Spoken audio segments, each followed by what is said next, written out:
Good morning, ma'am. Waktu ma'am kurum jari. Nasi video macam tu tahu cara ken tu apa video ni. Kaya nanti ma'am dah ikut stok cekali malai tiap tu ucara ken tahu cara apa video ni. Ma'am, angtang miang tamin nasi, loi foto miang tamin nasi skip tahu bida ba stok karam malai di karam lotion cream tu tu ucara ke. Customer suka laga lagi.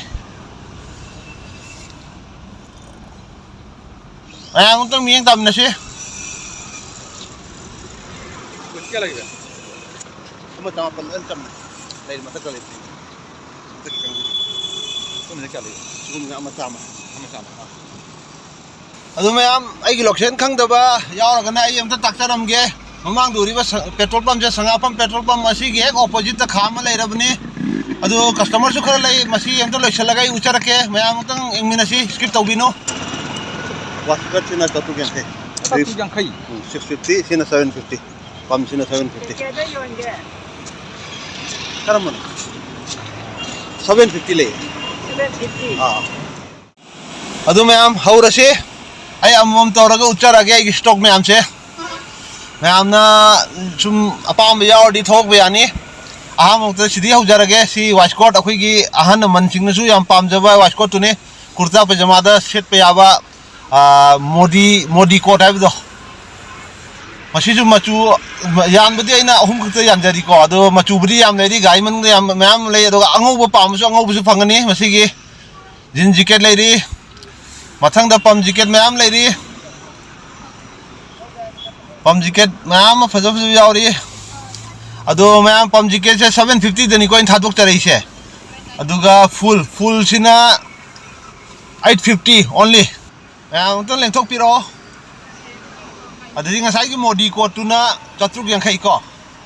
sona khungup lei re khungup ma'am lei re adu ma'am eng na khungup je eng na like macham ta tawbiramba aduga thangdaba maru mapang du khangni yaranda share amta tawthok piramba aduga na sigata thengna bai chinna waragana channel se subscribe tara thamjan biba aina di matam gi oiba dum update oiba video n thadok charakpane offer oiba discount oiba matam gi video n thadok charakpane adu sports shoes ma'am leire sida sports shoes ma'am sina 1100 lising amang cham de loin thadok charamni ko sports shoes sing je baja yauri ma'am amdon lengthok piro adudigi loafer ma'am leiri loafer faja leather ki loafer leiri sweat ki loafer leiri formal yauri sondusi leiri sida leire loafer 599 ki loafer ni si adudigi lising amaga chamnga piba formal su yauri sida mix oina kha thamjare ma'am na support tawbidi tab na si yosen jarakpani aduna ma'am support tawba kaubi gano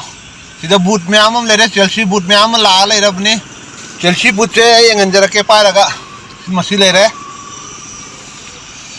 yam phajai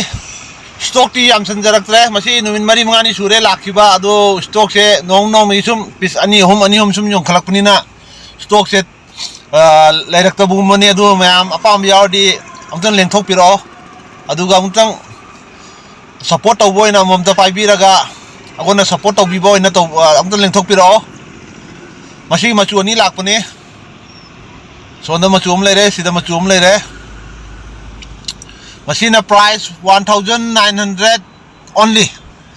jiki Chelsea do adi si gi uri sizu maman chap mani ko lising amaga chamapan ngatani sida leiriba mathakta leiriba boots amasung Chelsea ma'am jingche sisu yam phajai ma'am tang miang taminasi loi phu tang miang taminasi skip tawbi davida kaina di article ma'am leiri uchaga daba masi boots yam phajai masi boots di lei jadre masi last piece single piece oi hore masi aroi ba piece ni finishing yam phajabni masi boots gi next sonda Chelsea ma'am leiri Chelsea sweat Chelsea ni adi next leiri sina leather Chelsea masi ma'am apam yaw dem tang lengthok piro support tawbo ina tang lengthok piro ma'am support तौबदी तब तब सी योसनजरपनी ma'am support तौब काउबीगनो मसी लेरे मसी single piece खत गायरे मसी की boot से याम फजै आई अमतु उच्चरके पारगा मसी single piece खत गायरे number खितंग चावी number 8 ओइबिगिनी लेहौरीसे मसी अदु कनागुंबा 8 तोंगबा मी यावदी लाक्पिबे यानी याम फजै याम यांगे वेट से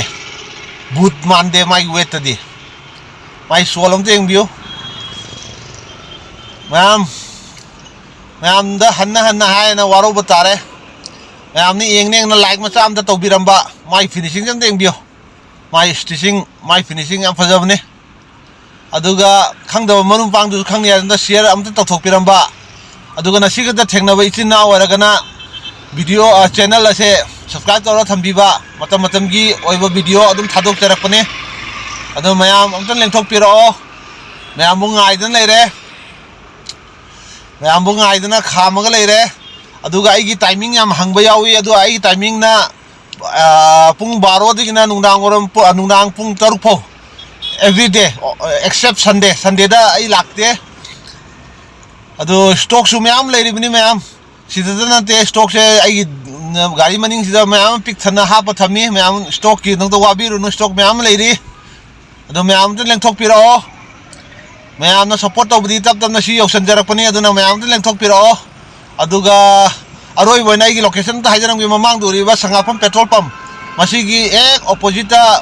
वाटर टैंकी लेबदुगी लाइन मक्तदा आई खाम लेजरबनी कनागुम लोकेशन खंगदमीना